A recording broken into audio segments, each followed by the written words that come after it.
Hello friends, welcome to Indian study. Indian study पर आपका स्वागत है। दोस्तों, आज की इस वीडियो में हम संविधान के लिए एक नई सीरीज लेकर के आए हैं। देखो, संविधान को पूरा डिस्क्रिप्टिव वे में मैं आपको पढ़ा चुका हूं, जिसमें पूरी प्लेलिस्ट बनी हुई है। तो वहां पर जाकर के आप टॉपिक वाइज वहां से क्लियर कर सकते हैं, ठीक है। और अगर आप पूरा थ्योरी वाइज संविधान पढ़ना चाहते हैं, कॉन्स्टिट्यूशन पढ़ना चाहते हैं, तो अनअकैडमी पर आ जाओ। रोज सुबह 9:30 बजे क्लास चलती है। यहाँ पर केवल और केवल मैं आपको प्रैक्टिस करवाऊंगा। तो आप प्रैक्टिस करना चाहते हैं तो आप डेली बेसिस पे टॉपिक वाइज प्रैक्टिस होगी। अभी आपका जो टॉपिक है वो है आपका संविधान सभा, फिर संविधान की विशेषताएं, फिर प्रस्तावना। इसी श्रृंखला में आगे बढ़ते हुए हम पूरा संविधान कॉन्स्टिट्यूशन के जो इंपॉर्टेंट क्वेश्चंस बन सकते हैं वो पूरे क्वेश्चंस जो है वो हम खत्म कर लेंगे, ठीक है। तो इसी टॉपिक में आगे बढ़ते हुए पहला क्वेश्चन जो है वो हम देखते हैं। संविधान सभा के विचार का औपचारिक रूप से प्रतिपादन किसके द्वारा किया गया? संविधान सभा के जो विचार का औपचारिक रूप से जो प्रतिपादन है वो किसके द्वारा किया गया था? तो सही आंसर हो जाएगा आपका एम एन रॉय के द्वारा। यानी कि इस क्वेश्चन का तीसरा ऑप्शन जो है वो आपका बिल्कुल क्या हो जाएगा सर? करेक्ट हो जाएगा। नेक्स्ट क्वेश्चन की तरफ चलते हैं। नेक्स्ट क्वेश्चन से आपको कि संविधान सभा को किसने मूर्त रूप प्रदान किया? बाकी ऑप्शंस आपके सामने ये रहे, चारों ही ऑप्शन। संविधान सभा को मूर्त रूप किसने प्रदान किया?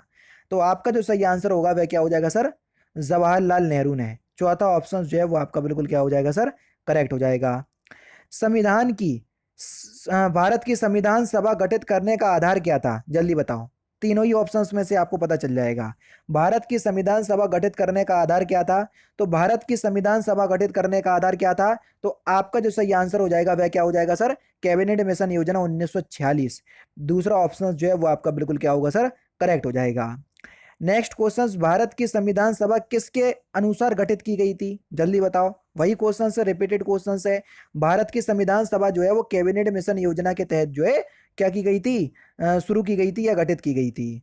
नेक्स्ट क्वेश्चन, कैबिनेट मिशन योजना के अंतर्गत संविधान निर्मात्री परिषद में प्रत्येक प्रांत की आवंटित सदस्य संख्या निर्धारित करने के लिए एक प्रतिनिधि कितनी जनसंख्या के अनुपात में था? तो एक प्रतिनिधि प्रति 10 लाख व्यक्तियों के अनुपात में था। दूसरा ऑप्शन जो है वो आपका बिल्कुल क्या हो जाएगा सर? करेक्ट हो जाएगा। संविधान सभा के सदस्यों में को निम्नलिखित में से किसने प्रत्यक्ष रूप से निर्वाचित किया? जल्दी बताओ। प्रत्यक्ष रूप से यानी कि डायरेक्ट बुला लिए गए थे, तो कौन थे? तो आपका जो सही आंसर हो जाएगा 92 जो थी वो देसी रियासतें थीं जिनको प्रत्यक्ष रूप से ही बुला लिया गया था। तो प्रांतों की विधानसभा, यानी कि इस क्वेश्चन का पहला ऑप्शन जो है वो आपका बिल्कुल क्या हो जाएगा सर? करेक्ट हो जाएगा। कौन सा सर? पहला ऑप्शन जो है वो आपका बिल्कुल करेक्ट हो जाएगा। नेक्स्ट क्वेश्चन आपके सामने, संविधान सभा में किस प्रांत का प्रतिनिधि सबसे अधिक था? अब आप खुद बताओ, सबसे बड़ा प्रांत कभी चाहे इतिहास में ले लो चाहे अभी ले लो, कौन सा था? उत्तर प्रदेश था। पहले तो उत्तराखंड भी मिला हुआ था तो और बड़ा था जनसंख्या, ठीक है। और उत्तर प्रदेश का पुराना नाम क्या था? देख लो, संयुक्त प्रांत। तो यहाँ पर चौथा ऑप्शन करेक्ट होगा, ठीक है। चौथा ऑप्शन करेक्ट। नेक्स्ट क्वेश्चन, संविधान सभा में किस देशी रियासत के प्रतिनिधि ने भाग नहीं लिया था? जल्दी बता, चारों ही ऑप्शन आपके सामने। तो किसने भाग नहीं लिया था? हैदराबाद के निजाम ने। तीसरा ऑप्शन जो है वो आपका बिल्कुल क्या होगा सर? करेक्ट हो जाएगा। Next question, B R Ambedkar का संविधान सभा में निर्वाचन हुआ था कहां से? बहुत इंपॉर्टेंट क्वेश्चन, क्योंकि ये प्रारूप यानी कि ड्राफ्टिंग समिति के अध्यक्ष थे। इनका निर्वाचन कहां से हुआ था? तो इनका निर्वाचन जो है पश्चिम बंगाल से हुआ था, ठीक है। मुस्लिम लीग ने किस कारण संविधान सभा का बहिष्कार किया था? जो संविधान की जो पहली बैठक हुई थी 9 दिसंबर 1946 में, उसने मुस्लिम लीग ने इसका बहिष्कार किया था। क्यों किया था? बहिष्कार करने का कारण क्या था? चारों ही ऑप्शंस आपके सामने। तो बहिष्कार करने का जो कारण था वो था कि मुस्लिम लीग मुस्लिमों के लिए एक अलग से संविधान चाहती थी। तो तीसरा ऑप्शन यहाँ पर आपका बिल्कुल करेक्ट। संविधान सभा का चुनाव निम्नलिखित में से किसके आधार पर हुआ? जल्दी बताओ। संविधान सभा का जो चुनाव हुआ किसके आधार पर हुआ? तो सही आंसर हो जाएगा वर्गीय मताधिकार के आधार पर। यह संविधान सभा की बात हो रही है, वर्गीय मताधिकार के आधार पर इसका चुनाव वो हुआ था चुनाव, ठीक है। नेक्स्ट क्वेश्चन से आपका कि संविधान सभा के सदस्य प्रतिनिधि थे, संविधान सभा के जो सदस्य थे वो प्रतिनिधि थे, तो वो जनता द्वारा अप्रत्यक्ष निर्वाचित थे, ठीक है। जनता द्वारा अप्रत्यक्ष निर्वाचित। दूसरा ऑप्शन यहां पर आपका बिल्कुल करेक्ट हो जाएगा। नेक्स्ट क्वेश्चन, भारतीय संविधान निर्मात्री सभा, भारतीय संविधान निर्मात्री सभा, इसके आगे आपको बताना है। चारों ही ऑप्शंस आपके सामने। तो भारतीय संविधान निर्मात्री सभा प्रांतीय विधानसभाओं द्वारा परोक्ष रूप से अनुपातिक प्रतिनिधित्व प्रणाली द्वारा चुनी गई थी। दूसरा ऑप्शन बिल्कुल करेक्ट। भारतीय संविधान को किसने बनाया? जल्दी बताओ। भारतीय संविधान को किसने बनाया? तो भारतीय संविधान को संविधान सभा ने बनाया। पहला ऑप्शन करेक्ट। नेक्स्ट क्वेश्चन से स्टार्ट करने से पहले मैं आपको बता दूं दोस्तों, मैं डेली बेसिस पे अनअकैडमी पर 4 स्पेशल क्लास ले रहा हूं। चारों ही की टाइमिंग आपको दिख रही होगी और टॉपिक भी आपको दिख रहा होगा। पॉलिटी सुबह 9:30 बजे चलती है। हिंदी का क्रैश कोर्स जो कि जिसमें अलंकार टॉपिक पढ़ा रहा हूँ सुबह 11 बजे चलता है। हिंदी की रिवीजन क्लास 1:15 पे चलती है और हिंदी का मॉक टेस्ट 2:30 बजे चलता है। ये चारों ही स्पेशल क्लास होती हैं डेली बेसिस पे, जिनके लिंक आपको डिस्क्रिप्शन में मिल जाएंगे। क्लास को अनलॉक करने के लिए आपको इंडियन स्टडी कोड जो है वो अप्लाई करने पड़ेगा। आपकी जानकारी के लिए बता दूं, इतने अच्छे तरीके से क्लास को ले रहा हूं कि मैं बता नहीं सकता। एक बार आप क्लास में आओ, आपको खुद पता चलेगा, ठीक है। और अगर आप क्लास तक नहीं पहुंच पा रहे हो तो मैं आप लोगों को एक ट्यूटोरियल बता दे रहा हूं जिस तरीके से आपको क्लास तक पहुंचना है। आप लोगों को सबसे ज़्यादा दिक्कत हो रही है मेरी स्पेशल क्लास लेने पे, जो रोज़ सुबह 11 बजे चलती है। आप जैसे ही अनअकैडमी पर अपना अकाउंट बनाएंगे तो आपके सामने ये विंडो खुल करके आएगी। तो आपको UP triple S C search करना है, यूपी ट्रिपल एस सी, या स्टेट पीसीएस में आपको ये यूपी ट्रिपल एस सी देखने को मिल जाएगा। तो हमने ये देखो, ये मिल गया यूपी ट्रिपल एस सी। तो हमने इसको सिलेक्ट किया। सिलेक्ट करने के बाद हमने हिंदी को जो है वो सिलेक्ट कर लिया, हमको हिंदी मीडियम से पढ़ना है। आगे की जो आपकी प्रोसेसिंग है वो यहाँ पर हो जाएगी और आपको यहाँ पर यूपी ट्रिपल एस सी लिख करके आ जाएगा। देखो ये लिख करके आ गया यूपी ट्रिपल एस सी। अब UP triple S C category में आपको कुछ नहीं करना, आपको जाना है ये सर्च पे और यहाँ पर आपको मेरा नाम सर्च करना है। मेरा नाम है तारिक सरवर, TARIQ, तारिक सरवर, ये मेरा नाम है। तो देखो मैं आपको वहां पर दिख जाऊंगा, ये दिख गया मैं, ठीक है। यहाँ पर जैसे ही आप करोगे तो आपके सामने इसको आप क्लिक करोगे तो मेरी सारी क्लासेस आपके सामने आ जाएंगी। जो आगामी क्लास होंगी वो भी आ जाएंगी। देखो ये सारी क्लासेस आ गई। अभी हाल ही में क्लास लेकर के हटा हूँ 37 मिनट पहले। तो आपको मेरी क्लास देखना है, सपोज करो यही वाली क्लास देखना है, तो मैंने क्लिक किया। तो अब क्या करना पड़ेगा सर, आपको क्लास अनलॉक करना पड़ेगी। जैसे ही मैंने आपको क्लास में किया तो अनलॉक कोड आपको मांगा है। तो अनलॉक कोड है आपका इंडियन स्टडी, जो कि हमारे चैनल का नाम है इंडियन स्टडी, कहीं भी कोई भी स्पेस नहीं है ये है। और इसको हमने अनलॉक कर दिया। अब आपके सामने क्लास अनलॉक हो गई। आराम से आप क्लास का लुफ्त उठाइए और डेली बेसिस पे आपके पास नोटिफिकेशन भी पहुंच जाया करेगी। अब आपको समझ में अभी आ गया होगा सब कुछ, ठीक है। अब मिलते हैं, जैसे भी आपकी क्लास होगी आप उस तरीके से देख लीजिएगा जैसा कि मैंने आपको बताया है। नेक्स्ट क्वेश्चन से आपका कि संविधान सभा के लिए चुनाव कब संपन्न हुए? जल्दी बताओ, संविधान सभा के लिए जो चुनाव है वो कब संपन्न हुए?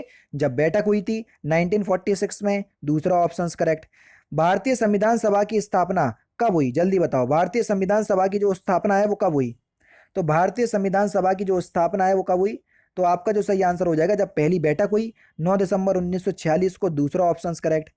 संविधान सभा का प्रथम अधिवेशन कहाँ हुआ? जल्दी बताओ, संविधान सभा का जो प्रथम अधिवेशन है सर वो कहाँ पर हुआ था? चारों ही ऑप्शंस आपको दिख रहे हैं। तो संविधान सभा का प्रथम अधिवेशन कहाँ हुआ था सर? दिल्ली में हुआ था। चौथा ऑप्शन करेक्ट। नेक्स्ट क्वेश्चन, संविधान सभा के उद्घाटन अधिवेशन की अध्यक्षता किसने की थी? उद्घाटन अधिवेशन यानी कि जब पहला अधिवेशन हुआ और पहले अधिवेशन में जो 9 दिसंबर 1946 को हुआ था, अस्थायी अध्यक्ष चुन लिया गया था। और अस्थायी अध्यक्ष किसको चुन लिया गया था? जो उस समूह के वरिष्ठ नेता थे, डॉक्टर सतीदानंद सिन्हा को। दूसरा ऑप्शन करेक्ट। संविधान सभा का पहला सत्र हुआ था, पहला सत्र कब हुआ था संविधान सभा का? बहुत सिंपल क्वेश्चंस, वही क्वेश्चंस रिपीटेशन में बार बार आपसे पूछ रहे हैं। तो संविधान सभा का पहला सत्र कब हुआ था? तो आपका जो सही आंसर हो जाएगा 9 दिसंबर 1946 को। तीसरा ऑप्शन करेक्ट। संविधान सभा के अस्थायी अध्यक्ष कौन थे? वही कौन? डॉक्टर सच्चिदानंद सिन्हा, क्योंकि ये वरिष्ठ नेता थे इसलिए इन्हें बना दिया गया था। संविधान सभा के स्थायी अध्यक्ष कौन थे? जो आपकी दूसरी बैठक हुई थी संविधान सभा की, कब? 2 दिन बाद, 11 दिसंबर 1946 को, उसमें स्थायी अध्यक्ष को चुन लिया गया था। तो स्थायी अध्यक्ष कौन बने थे सर? डॉक्टर राजेंद्र प्रसाद बने थे। तो तीसरा ऑप्शन यहाँ पर आपका बिल्कुल करेक्ट, ठीक है। 11 दिसंबर 1946 को किसे संविधान सभा का स्थायी अध्यक्ष चुना गया? देखो वही चीज आ गई, क्वेश्चंस घुमा करके पूछ लिया, वही थे आपके डॉक्टर राजेंद्र प्रसाद, ठीक है। नेक्स्ट क्वेश्चन, संविधान सभा के संवैधानिक सलाहकार कौन थे? बेहतरीन क्वेश्चन, जल्दी बताओ, संविधान सभा के संवैधानिक सलाहकार कौन थे? तो BN राव। और BN का कभी कभी फुल फॉर्म लिख देते, वही चीज यहाँ पर लिख दी, कौन? वेनेगल नरसिंह राव। चौथा ऑप्शन यहाँ पर आपका बिल्कुल करेक्ट। संविधान सभा के चुने हुए स्थायी अध्यक्ष कौन थे? वही क्वेश्चन फिर से एक बार पूछ लिया, तो डॉक्टर राजेंद्र प्रसाद थे। निम्नलिखित में से कौन संविधान सभा का सदस्य नहीं था? जल्दी बताओ, कौन संविधान सभा का जो सदस्य जो था वो नहीं था? तो सही आंसर आपका क्या हो जाएगा? H बेग, ये संविधान सभा के सदस्य नहीं थे। तीसरा ऑप्शन यहाँ पर आपका बिल्कुल करेक्ट हो जाएगा। नेक्स्ट क्वेश्चन, संविधान के विभिन्न पहलुओं के अध्ययन हेतु संविधान सभा ने कितनी समितियां नियुक्त की थी, जल्दी बताओ। जब संविधान बना था तो संविधान में कितनी समितियां थी? जैसे प्रारूप समिति हो गई, संघ समिति हो गई, ठीक है। उसके बाद आपका ड्राफ्टिंग समिति, प्रारूप प्रांतीय समिति हो गई, ठीक है, झंडा समिति हो गई। इस प्रकार की कितनी समितियां बनी थी संविधान बनाने के लिए या संविधान निर्माण हेतु? तो 13 समितियां बनी थी सर। कितनी? 13। तो यहाँ पर आपका तीसरा ऑप्शन जो है वो आपका बिल्कुल करेक्ट। लास्ट क्वेश्चन से आपको कि संविधान सभा के प्रारूप यानी कि मसौदा समिति की नियुक्ति कब हुई? बेहतरीन क्वेश्चन है। इस क्वेश्चन का आंसर आप मुझे कमेंट बॉक्स में बताएंगे। तो दोस्तों ये थे आपके 25 इंपॉर्टेंट क्वेश्चंस जो कि आपके आने वाले एग्जाम यूपीएसआई के लिए बहुत इंपॉर्टेंट है। तो इसी तरीके से अगर आप टॉपिक वाइज एमसीक्यू यानी कि डेली बहुविकल्पीय प्रश्न चाहते हैं संविधान से, तो आप मेरे को कमेंट बॉक्स में बताइएगा। अब ये सीरीज डेली चलेगी, तब तक चलती रहेगी जब तक पूरा कॉन्स्टिट्यूशन खत्म नहीं हो जाता।